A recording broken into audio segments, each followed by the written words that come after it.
You are listening to the Horse Radio Network, part of the Equine Network family. What's the best way to pick a diamond in the rough off the racetrack? This week, we're talking about OTTBs and how to train one successfully. Also, have you tried the latest and greatest horse sports drink just yet? Thanks for tuning in. From Heels Down Mag, a podcast where horse pros chat about what's happening in the horse world over drinks. Welcome to Happy Hour. I'm Justine Griffin. I'm Jessica Payne. And I'm Ellie Woznicka. Welcome to episode 114 of Heels Down Happy Hour. Hey, guys. Hello, hello. Going on? Not much. Did you guys have a happy 4th of July? Yeah, it was a lot of fun. Ours was. Yeah. I was pleasantly surprised. All my horses did not care at all, even though my neighbor was setting off very large fireworks.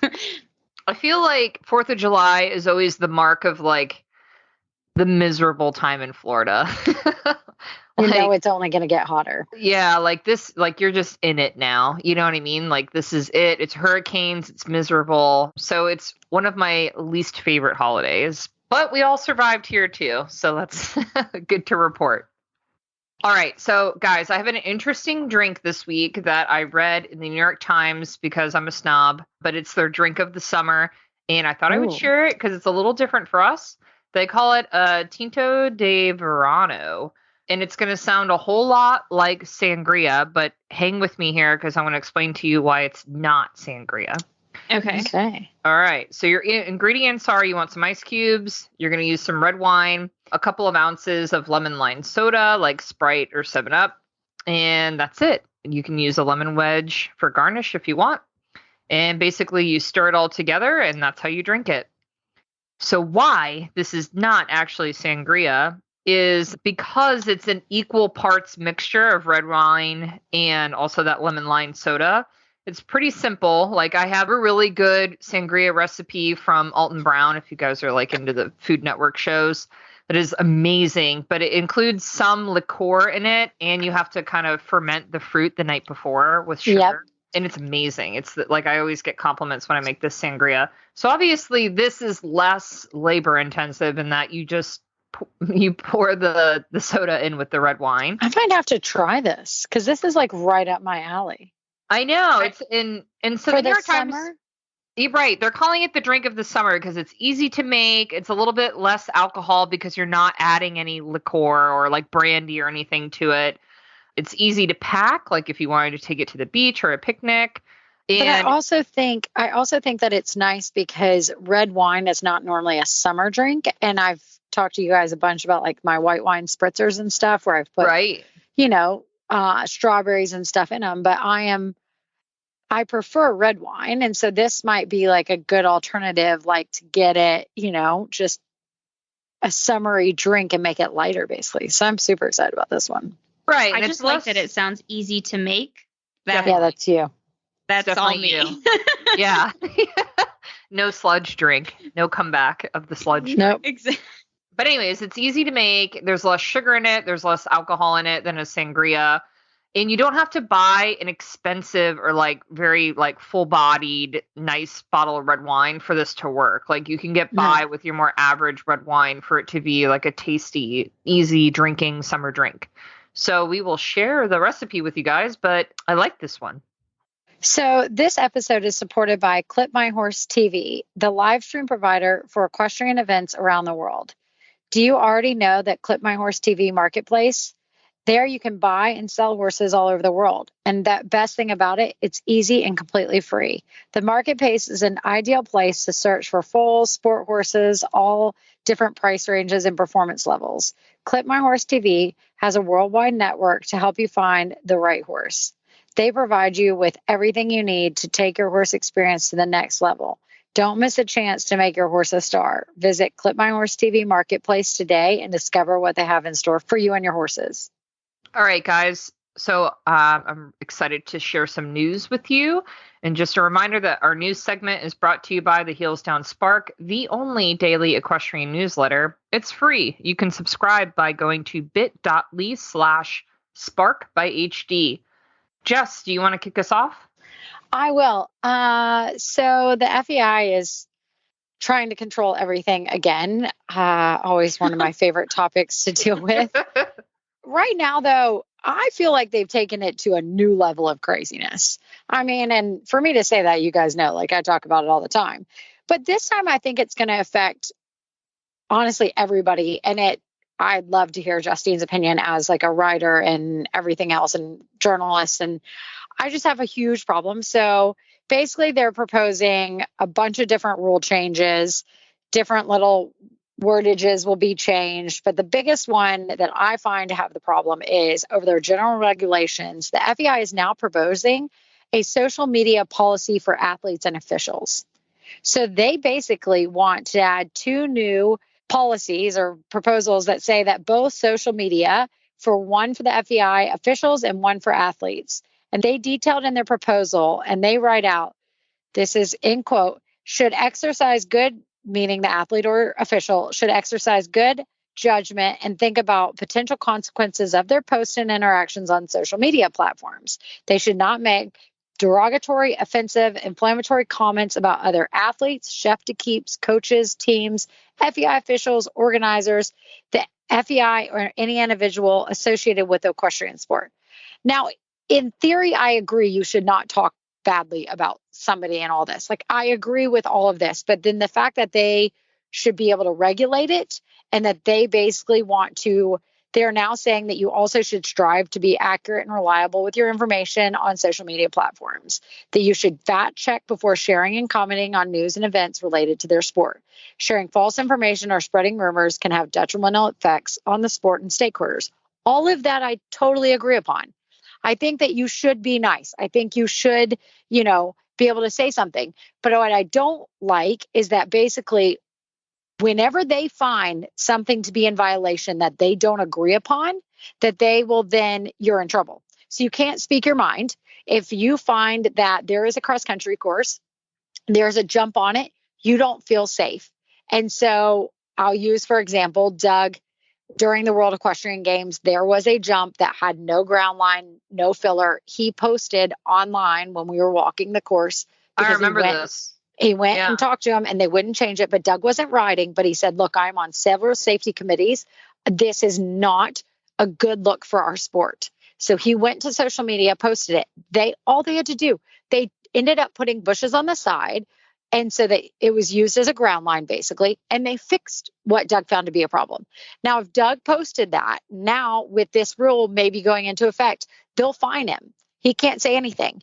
You cannot say anything about, there are a couple other countries that have these social media policies that you can't talk about situations. So like if a horse has a bad accident, something happens, you didn't and you're just like literally putting out there, like I'm thinking of this horse or rider or whatnot, they can find that inappropriate and fine you. They can go after you. And all you're trying to do is actually be nice and say you're thinking of them and that you hope they're the best. Like, they got into an accident, something happens and you're just posting because it could be your friend, it could be this, like you can't post any of that. They will deem what you can post. And I find that to be a little overstepping everything. Yeah, it takes away our freedom of speech. Yeah, 100%. And that's where I'd love to hear Justine's. I mean, and there are other proposed things where they want to make sure that, a lot they're going to take away, tightness of nose bands. They're trying to talk about different spurs not being able to use. They're talking about, a lot with the jumping, just a couple different rule changes there.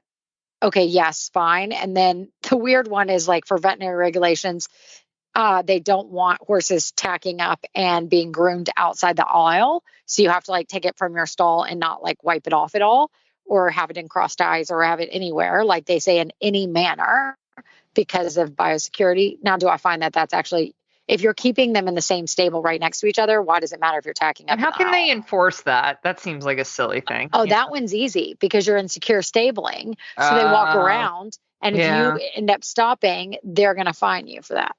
And they're going to find grooms and they're going to find it's just all of those are maybe a little over the top. But and my favorite one was they wanted to ban, I don't actually think this one's nobody's in favor for it, but they wanted to ban the use of phones while riding, which whatever, I think Doug would have the bigger problem with that. But like, and I don't think that was fine. And that one's not going through. And that's fine. I was going to say that's a safety thing. That was just up in other orgs too, like USHGA is considered that. Yeah. I mean, it never goes anywhere. Yeah. No. And those aren't the ones that I'm concerned about when reading these proposals. It's the very first one. And who do they deem, like, if anybody, because they're saying now that they're going, they're going to have a significant impact on horses, grooms, riders, officials, and organizers. And that's exactly it. It's going to affect everybody. And I think it's very hard.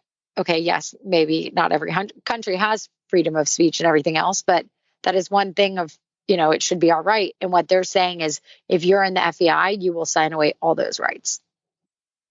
It's tricky. It's very tricky. I look at it and I like the stance that they're taking on misinformation, right? 100%.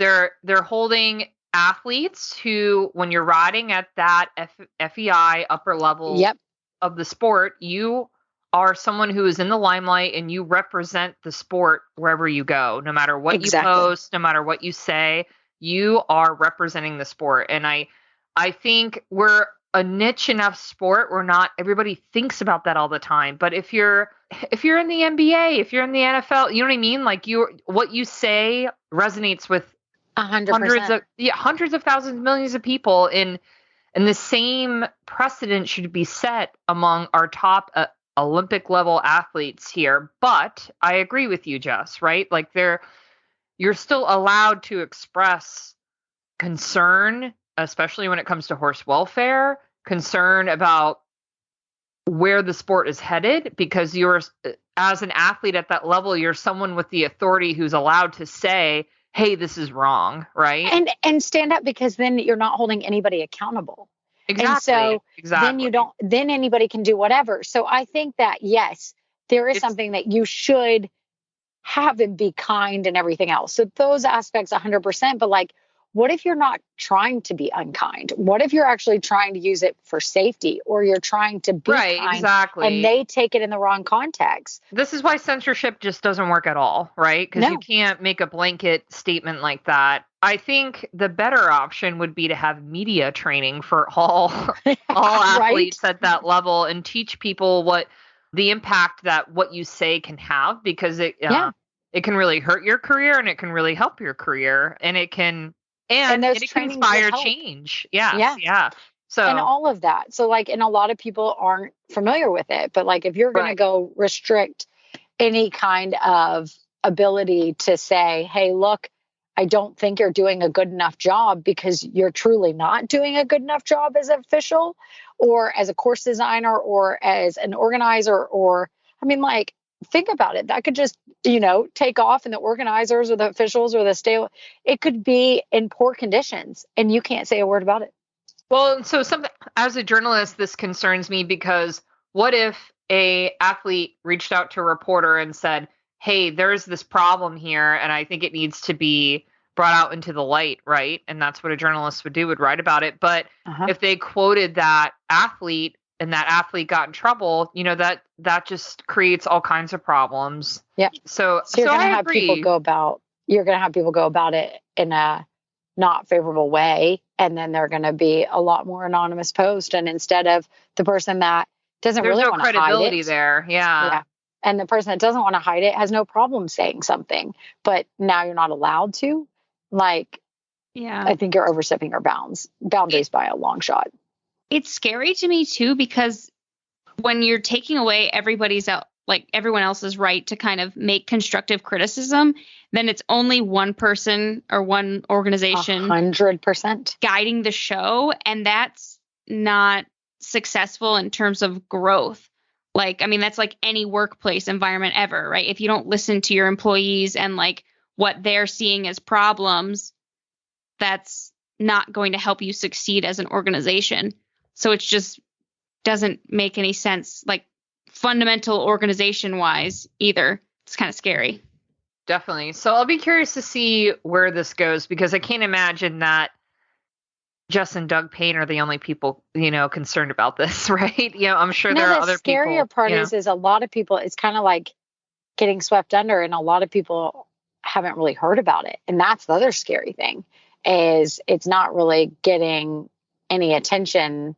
And so we're trying to like educate and, say, hey, look, like this is it, because it's just another FEI proposal change. And it's like, in the fine print, by the way, we're going to do this. This is why people should read and subscribe to equestrian outlets, because this has been covered by most of them.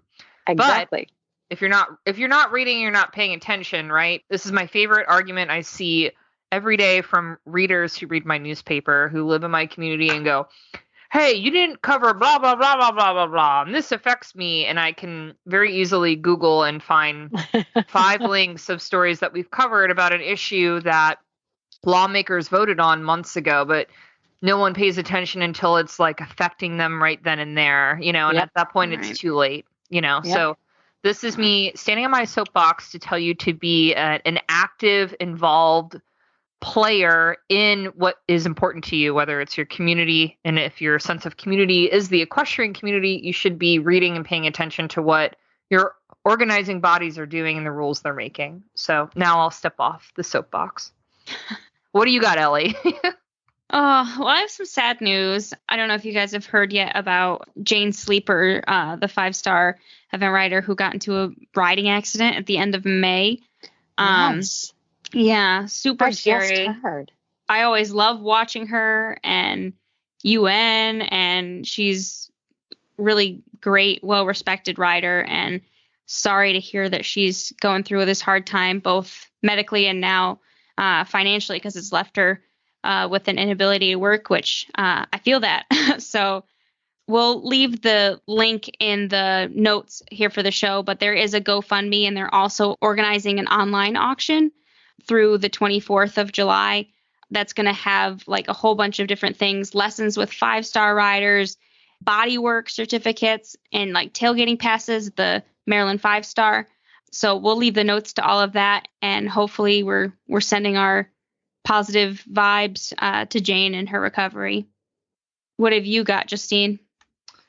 Well, so I just thought we should take a minute and talk about Aachen, because what an exciting horse show that was. It's one of my favorite of the year to watch, just because one, it covers so many disciplines, and two, it's like a bucket list horse show for me. I do hope I get to go there and see it in person one day, because it just seems like there's just so much excitement around it, and it's such a beautiful place. And gosh, this year there were so many amazing performances. I think the highlight for me was seeing McLean retire Annie. Oh, yes. Yes. Chase Azar. It was really holding the hope that he was going to have this like amazing fairy tale Rolex Grand Slam final with her. And it didn't work out that way, but he's such a class act in that he gave her like the most beautiful send off. But it was one of those moments, someone who's just really admired McLean through the years in just the sport, and just like watching her go. It was very cool. It was a very nice moment. Also, Jessica von Brendau Werndl, like her performances were amazing. The eventing team, the U.S. team really had a really wonderful silver finish. That was so exciting to watch. They were amazing. They all really stepped up. It makes me excited for Paris. I just feel like the American eventing has come a long way. Like it feels like everything is peaking at the right time, right? It's kind of cool to see. So, Jess, Ellie, I don't know if you guys have any Aachen moments that you wanted to mention, but it was just a really great horse show to watch this year. And thanks to Clip My Horse TV, because I watched it all there. It was pretty amazing. Between the show jumping, it just never stopped being exciting. Mm-hmm. Both the show jumping and the eventing, you started off and, it was kind of like some clear rounds, or, both in the show, like the proper show jumping, and then in the, eventing cross country, kind of started off with some clear rounds. You thought, oh, this is going to be that. And then it turned exciting so quick for both of them. It was so fun. Like we were like, oh my goodness, did you watch this? And like, we're running upstairs and back and forth, and we had it on our phones and our TV. I love Clip My Horse, because I can put it on my TV and not have to be synced to my phone or my computer. It's got the app. And so we watched the whole thing on and off, and it was thrilling in all aspects of the competition. Absolutely. Big shout out to everyone who helps contribute to this podcast and make it possible every month on our Patreon. We have lots of exclusive content for you guys there. And if you haven't checked it out yet, do so. We have some great content for you guys, and we really just appreciate everyone who helps make the podcast possible. You can check it out by going to patreon.com/heelsdown. So Justine, I heard you got some Gallagher water. Yes. Okay. So I'm super excited to talk to you guys about Gallagher's water. I'm sure you've heard of it by now. I feel like it's been making the rounds for a little while now. And being in Florida, adding something extra to my horse's hydration and how they drink is, been the norm since I was a kid. It's hot here, right? So we're always looking for ways to ensure that our horses are drinking. And we've talked about other products. I really love Purina's Replenimash, but that's a little bit heavier, right? That's not just water. They're getting like a real meal out of that. And for a long time, I've always used just like Gatorade, just get the powder and mix it. But it's, that could be pretty sugary for the horses. So Gallagher's water sort of solves the problem of you don't want to feed your horse a whole meal. You don't want to give them too much sugar. This is a water additive that is designed specifically for hydration for horses. And so Gallagher's water it's literally all natural. It's alfalfa flavored, and they come in various packets that it's a powder mix that you put in a bucket, fill it with a hose, and it's used to prevent dehydration. It's great like after a workout, or even if you want to help and get your horse to drink more before or during or after travel. It's not really intended to be used like as free choice. Like, I don't think you should necessarily put it in your buckets like in your horse's stall. It's designed for like, okay, your horse has been sweating a lot or has been in a stressful environment, and you just want to make sure that you can physically see them drink water. But yeah, it's really awesome. It's all natural ingredients. Everything is meant to kind of replenish electrolytes and give your horse that relief of after hard work, kind of just like us, why we drink electrolytes after hard work. I don't think I've met a horse personally, like in my herd and through my friends, that won't drink it. Like, it's very tasty. It smells like alfalfa when you open it. I noticed it gives the water like a green tint, almost like it looks like you're soaking cubes, maybe not quite that green, but it dissolves very quickly in the water. And it's been something, I feel like I got a free trial from somewhere, like from a local tack shop to try it. And then since there, I've just bought it.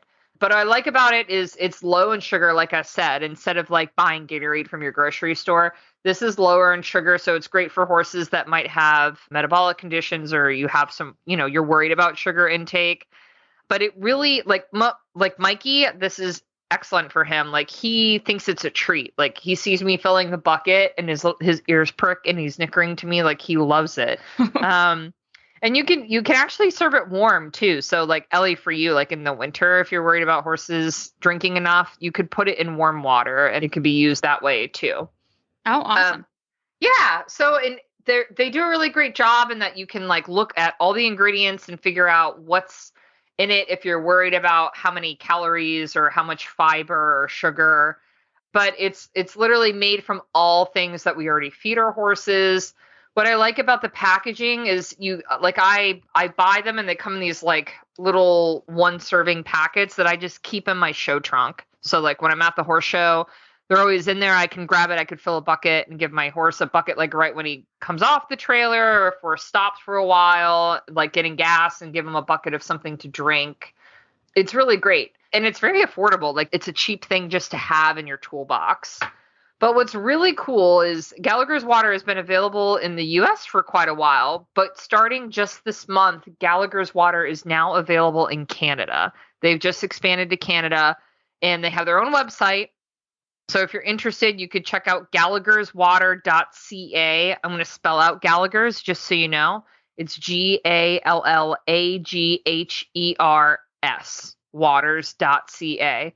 And I'm sure we'll share more on our social channels so you guys can see the product up close, but I really can't recommend it enough. Like, living in Florida, this is like, every time I see that I'm out, I order more just because I never know when I'm going to need it, and I like to have it on hand. That's how helpful it is.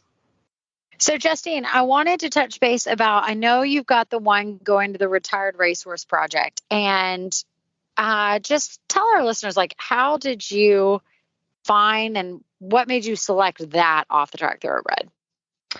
Okay, so great question, and also it still seems surreal that the makeover is like in my sights. It's happening. We are 90 days out. We're getting very close. It's crazy. Like, actually, in August is when the entries are due, so I have to like pay the remaining money of like we're gonna go. So knock on wood, fingers crossed, whatever, like voodoo things, burn some sage. The horse doesn't get lame from now until then. But so Wyatt is my Retired Racehorse Project hopeful, is what they call them. And he is 8 years old. I've talked to you guys about him. And he raced up until December of last year. So when I bought him in January, he was right off the track. Luckily, I knew the reseller. It's the same woman I bought Mikey from. And so she's someone I had a relationship with, which I think, number one, is huge. And if this is something you're interested in doing, I think that's really important. You know, she's been selling horses off the track for many, many years, like decades, you know, so she has really good connections with horse owners off the track, with breeders. She knows what she's looking at, right? She also knew what you were looking for after having Mikey and stuff like that. I think that's just as important, is that she knows what she's looking for, but then she also knows kind of what you're looking for in that kind of capacity. Exactly. Yeah. She's someone who I trust, obviously, but I will tell you, she called me about this horse like out of the blue and asked me to come ride it. One, because she knew Mikey was in rehab, but two, because he was wild. She was like, I can't put a kid in my program on him. Can you come and ride him so I can get a like sale video going? So that's why I went and looked at him. I didn't go down there to buy a horse. That's even better. Yeah. And then I got there and was like, I'm buying this horse. So, but she, you know, again, she's someone who I completely trust. I boarded with her for years. She's just a good person, you know, and she picks nice ones. She really does. Like I've been many of her off track horses through the years, and there have been many where I'm like, man, if I had the money right now, I'd buy this one, you know? And so this one just came at the right time, but he was a little tough. So she sent me the video of him out in the field. Like she picked him up from the track and turned him out. And I just watched him trot and went, wow, like he's trotting like this and raced last week and still in racing plates. I mean, that's pretty amazing. So I went down there and he was really hard to get on. That was his problem. So she actually blindfolded him. That's what she was doing to get back. I remember this. Which is dangerous and crazy, but you do what you got to do sometimes with horses. And it took many months. And I would say like literally this month, July is the first month I've had this horse since January that I feel confident that he can stand at the block and I can get on and nothing's going to happen. But it took all this time working on it for that issue to go away. But so anyways, what drew me to him was one, seeing him in person, two, watching him move. Jess, I had considered another one, I don't know, a year ago, and I sent you videos of it and you were like, this one's lame, don't buy it. You know what I mean? So I was like, no. There are things like you got to have an eye for what you're looking for. And if you don't trust your own eye, it's really important that you have educated horse friends, who can look at something and go, definitely pre-purchase that one. Or, you know what I mean? Tell the vet to look at this. Not even worth to pre-purchase. I was like, don't spend your money. Just keep going to the next. And I didn't buy that one. I walked away from it, you know? So that's the thing. Like thoroughbreds are great because they are often affordable, but you just need to know what you're working with because they are just expensive as any other horse. And if you don't know what's going on underneath, you know, there could be a lot of heartbreak down the road, right? So I always recommend doing the pre-purchase, no matter how cheap the horse is off the track.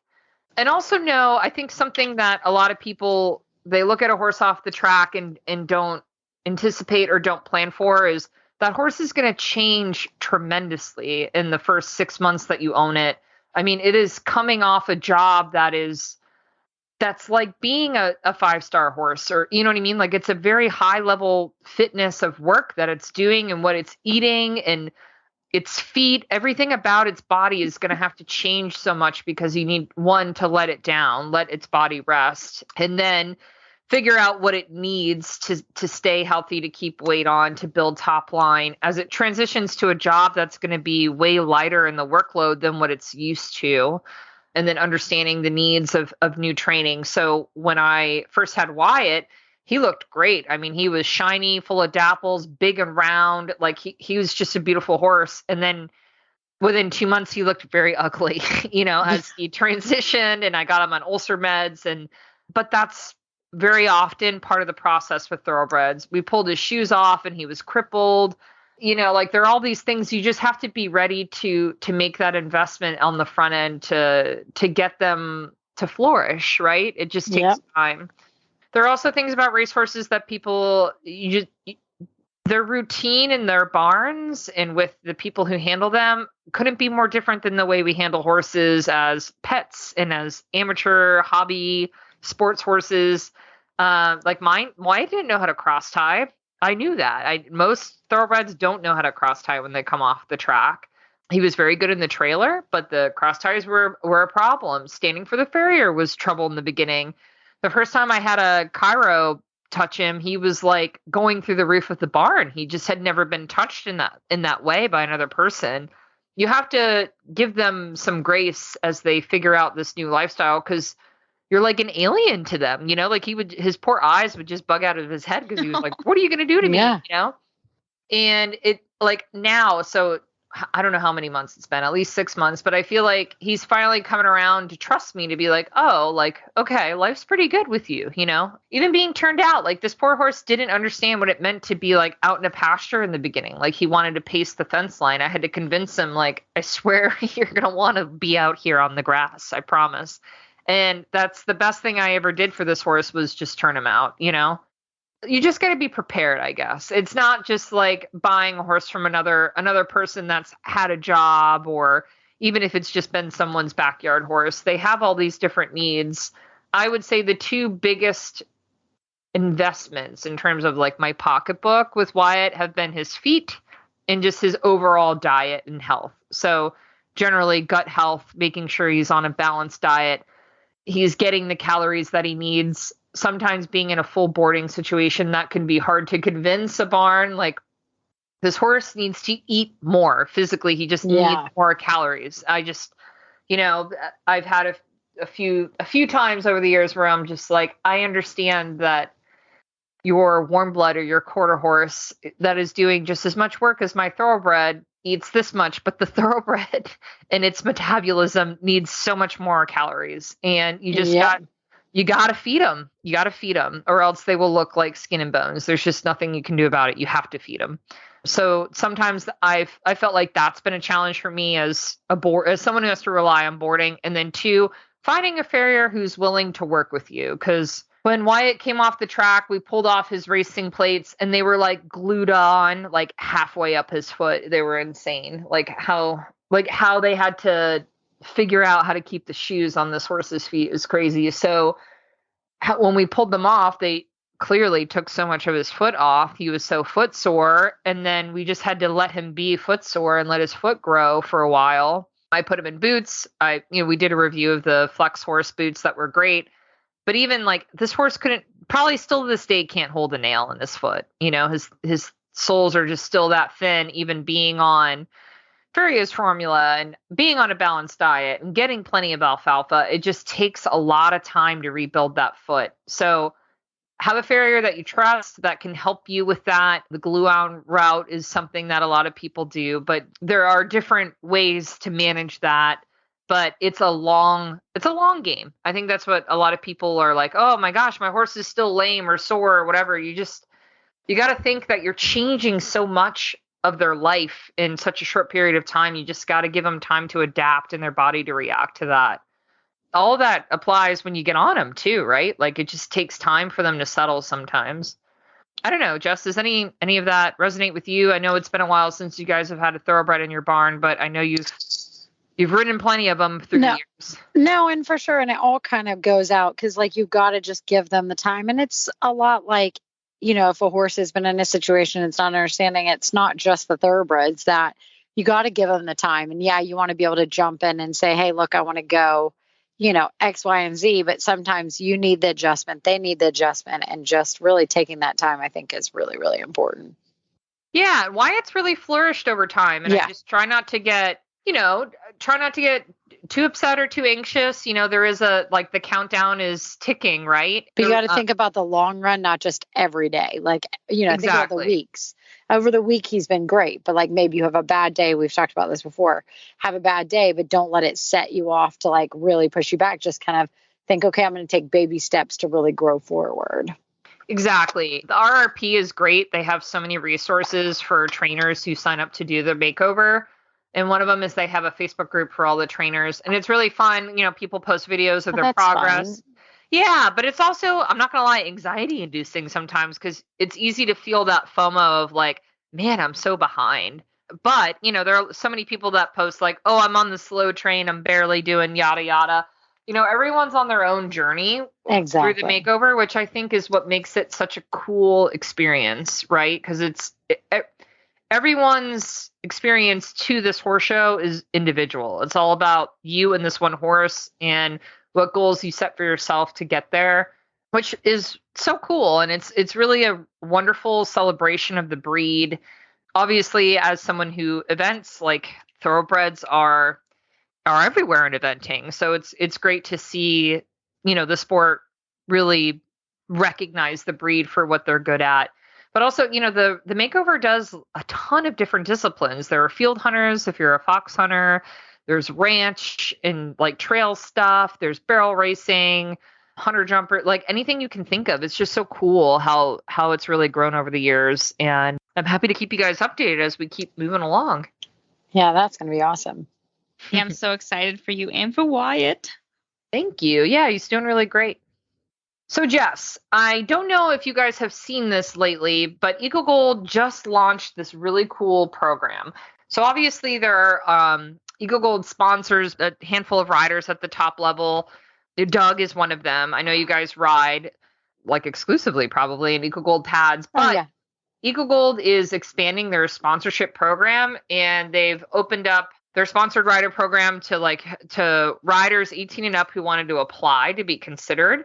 And I know they've gotten a ton of applicants, which is really cool. It's open to hunter, jumper, Western, eventers, and dressage riders. But I was wondering if you can talk a little bit more about your experience from Pain Equestrian, just being sponsored by Eagle Gold through the years and what that's been like for you. Yeah, well, I think you guys know this, but maybe you guys don't. So my very first sponsorship was Eagle Gold, actually. Oh, really? Oh, wow. Yeah. So it's been that many. Yeah. So it has been that many years, to be honest. So I just fell in love with the product, and I had, a thoroughbred that it saddle slipped off all the time, and I just truly believed in it. And at first, I wasn't really a full sponsored rider. I just kind of was getting involved and getting up the levels, and I was going advanced and. At the time 3-star, but now 4-star level and doing 4 longs and everything. And I was given all these pads from Patricia at Eco Gold to go over to England because it was a new company. And so she's like, can I give you 2 cross countries, dressage and a show jump pad? And I was like, yeah, I would love that because my horse's saddle slipped so bad, even with a breastplate. That would be amazing. And so she's like, I'd love for you to try them. See, they're just kind of get the word out. She was a brand new company. And so I go over and she had Canadian logos on them. And so I think I was one of the first Canadian riders. Actually, she had Philip. Philip was going over to compete. And I was over there in England going to compete at Blenheim. So she sent me pads with the Canadian logo on them. So we go over all of this, and Kyle Carter was over on the trip with us. And, he's my big brother at the time, and still is a very good friend, but was acting more of a big brother type thing and making sure I was okay. It was my first overseas trip. And in the barn, he was complaining about, his horse. I think it was actually Madison Park at the time. Saddle slipped really bad. And I said, well, I just got these great pads. You need to try one. I got 2 cross country pads. Why don't you try one? And so just me at the time was like, okay, this would be great. Like, why don't you try them? They're brand new. Like, I don't need 2 cross country pads. I only have 1 horse over here. So I go, and I think I then told Patricia, hey, I gave Kyle Carter a pad. And she's like, oh my gosh, you're that generous. Like, I thought she'd actually, when I was starting to tell the story, I was like, that might get bad. Like, I might be in trouble for this, but I don't know. So I tell her, and she's like, you're being that generous? And I was like, yeah, well, he needed it just as much as I did. And I really love the products. And she's like, done. I'm going to work with you. And I was like, okay. I was like, didn't know. She has been amazing. And just, even when I was trying to do the right thing, she was totally behind it. Where some people could be like, I can't believe you just gave my pad to somebody else, and she was so amazing. And the company, I mean, the pads are truly unbelievable. Like, we are obsessed. And so, yeah, we have exclusively been riding in them for that many years. So I'm excited to get some different riders on. And I really hope a lot of people apply, because it is such amazing products and such a good business to work for. Like, everybody in the EcoGold family is truly amazing. So, yeah. So, okay. So it started with you. That's awesome. I love to hear that. But now you guys, so tell me what the relationship is like for you. Cause you guys obviously have plenty of horses in your string. How often do you get pads? Do you feel like, do you have to, what is required of you? Like, if someone was interested or considering this, to apply for a sponsorship, what does it entail, I guess, if that makes sense? So I guess it's got to be equal benefits for both people, right? Sure. For both parties involved. So what I really try to do is just ask, what do you need us to do? We post about the EcoGold pads. I obviously talk about them all the time and tell all of our friends and clients all use them. And so I think for our side of it is just really understanding how great the product is so that you can explain it and what the benefits of it are. So throughout the years, it's been very easy for me to do it. And so I just communicate with Patricia, kind of my needs, and, the EcoGold family, what my needs are. And then they express what their needs are from us, whether it's social media post or, we've done signings for them. We've talked to people about it, just in a public setting and everything else that we just try to get, I think, the word out more and more about it so that people understand it's not just a cross-country pad. It's got a dressage pad that's amazing. It's got a Western pad.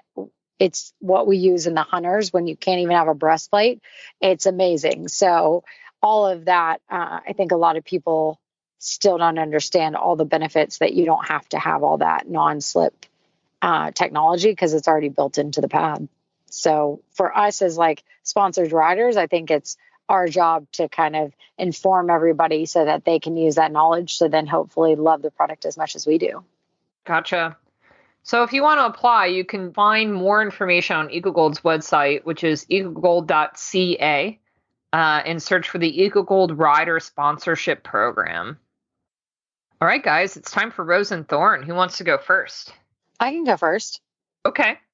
So my rose is that I am finishing my physical therapy. I have 1 session left at the end of the month, and then I have had full release that I can do everything. I've been practicing jumps this month, really doing more lateral stuff. And so I have 1 more meeting this week that I will finish up the month strong, and hopefully that I will get the go ahead that I am done with physical therapy finally.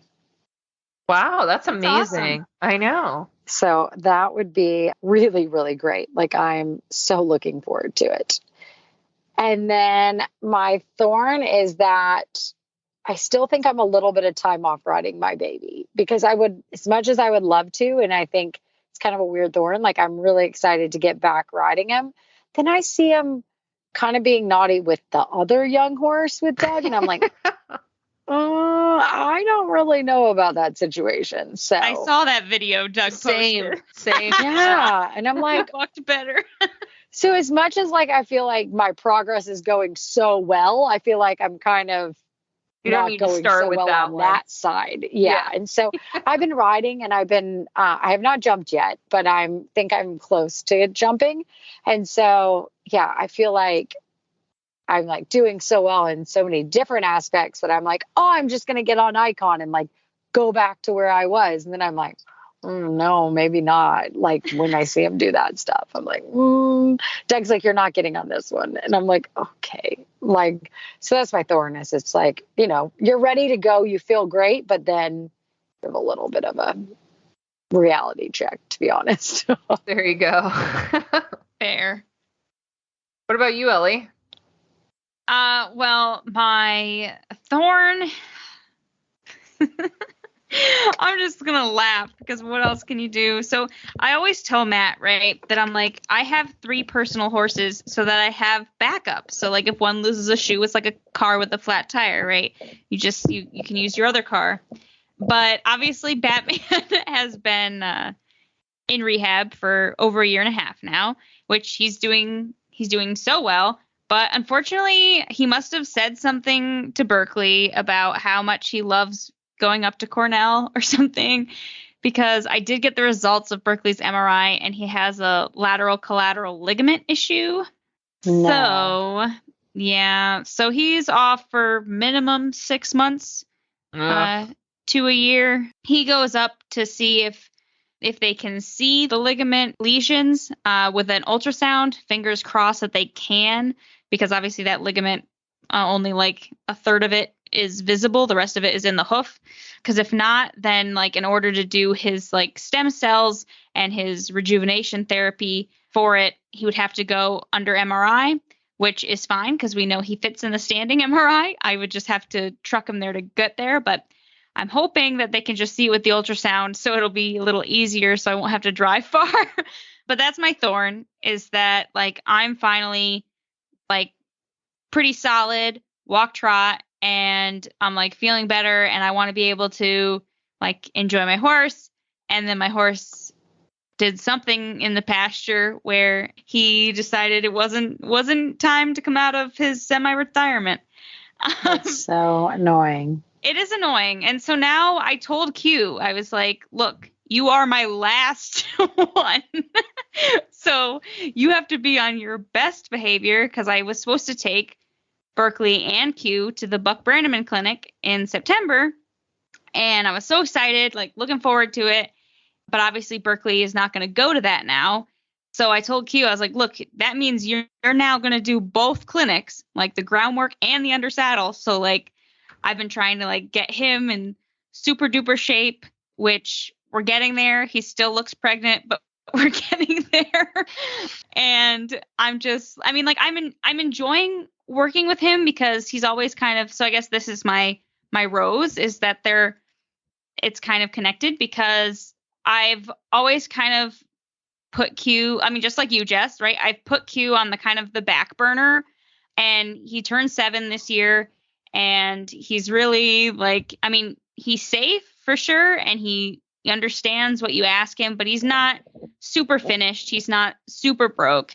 And so it's kind of nice that I'm able to use this time to like really focus on him and his progress. So that would be my rose, is that I'm trying to look at the positives of that. Obviously, Berkeley and Batman don't care at all. They're just like, this is great. You never don't ride us in the summer. So yeah, so fingers crossed that Berkeley is on the mend soon, and that Q can stay strong, so I can take him to the clinic. I mean, I don't think with him being, pregnant looking, he's not very thrilled with the whole like exercising thing, but it's good for him and it's good for me. So trying to stay positive. What about you, Justine? Hang in there.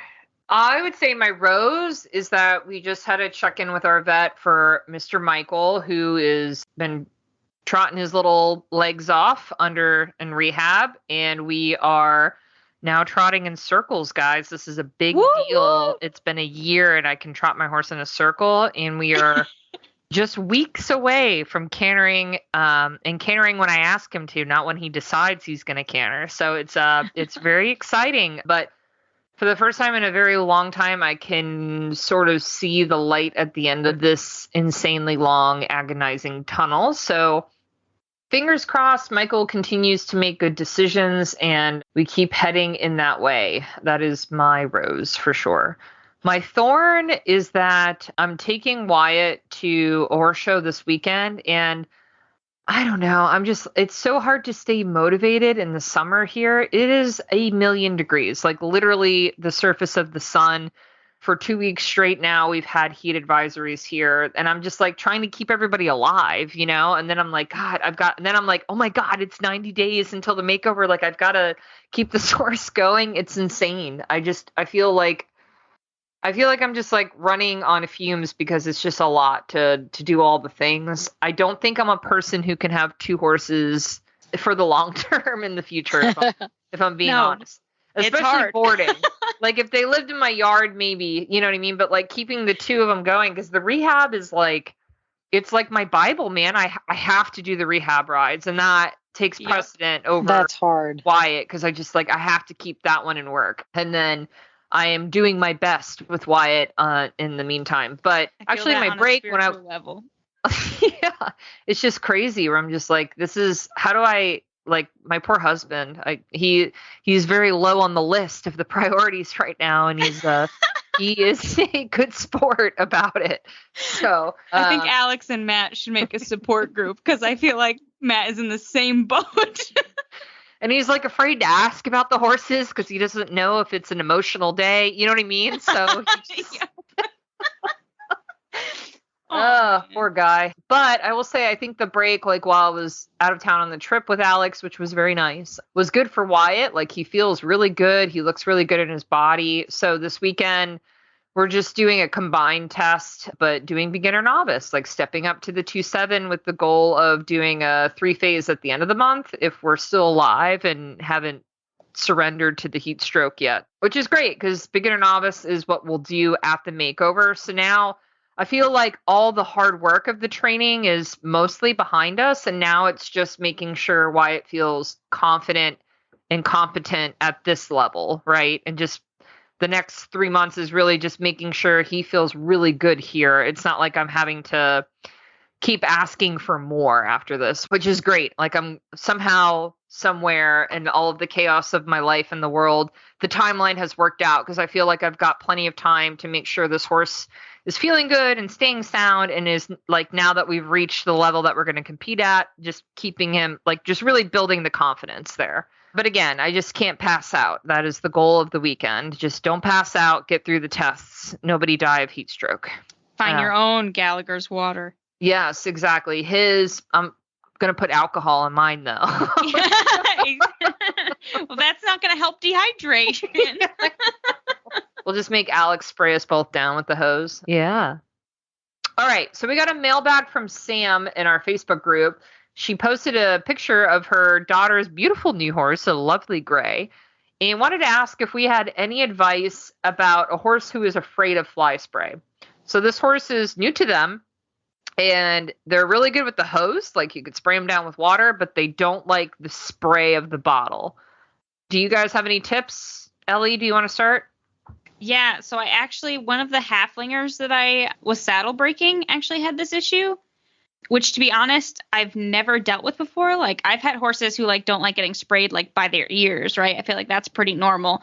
But this one did not like it anywhere whatsoever. And even if I was spraying a horse, like, on the cross ties in front of his stall, he was like, hard no. So what I actually did was, like, just fill up a spray bottle with just straight water because I didn't want to be wasting, expensive fly spray. And I started just working it like as I would brush. So like the spray sound and the spray, feeling came at the same time as something he was comfortable with. And I started that like in his stall, like while he was eating, to kind of like just like say like, look, you are in a perfect environment other than the fact that, this spraying is going to be happening. But I did like other things he liked. Like I would like scratch him in his itchy spots. And then at the same time I was scratching it, I'd be spraying him with the water. So he just kind of made like a more positive association with it. And it took probably like, I would say like a month of that. But then he was like, by the time he got back on the trailer to go home, you could fly spray him. So that would be my suggestion, is trying to mix it in with like, I mean, some of them, like, they won't just, like, even if you're just feeding them, that's not enough. But, like, associating it with you doing something else, like scratching them or brushing them at the same time, that would be my recommendation. And filling a spray bottle with water so you don't waste your money on fly spray. Yeah. There you go. Good advice. Jess, do you have any tips? I really like the water in the fly spray bottle because I never thought of that because I always just use the fly spray and it goes usually on the ground or whatever else. But at the time I'm like, okay, well, it's probably helping the ground too. So that's fine. But so anytime they don't like the spray or whatever, same thing. Every day, just spray it a little bit on their legs, and have them in the cross ties. Like so you're not chasing them in a stall or whatever. So then I just start like with their legs and then make no big deal of it, or put it like in the noise next to them and put it on the brush and then do it. So that you're just kind of slowly every day incorporating a little bit more of the spray noise that he's not comfortable with. Yeah, that's exactly what I did with Wyatt because he was one that was terrified of fly spray. I did everything you guys just suggested, where even to groom him because he was so antsy, I just would groom him while he was eating, like whether he had a hay bag tied in a stall or I gave him something in his bucket until he got comfortable. And the same thing with the fly spray. I started with the legs, then I sprayed on the brush or a rag and wipe it on him until eventually it became a non-issue, So you just got to be ready to put the time in. It takes a while. Yeah, Yeah. they'll figure it out, though. You'd be surprised. So if you have a question for us and you'd like us to answer it on the air, you can always send us an email. Our email is hello@heelsdownmedia.com. Or you can join our Facebook group. It's the Heels Down Happy Hour Podcast Lounge. We always have really fun conversations there, so we recommend joining. And if you want to hear more from us, you should subscribe to the Heels Down Spark, which is our daily equestrian newsletter. You can do that by going to bit.ly/sparkbyhd. We want to say thank you to our partners this week, Clip My Horse TV. All right, guys, that's a wrap. Cheers. Cheers.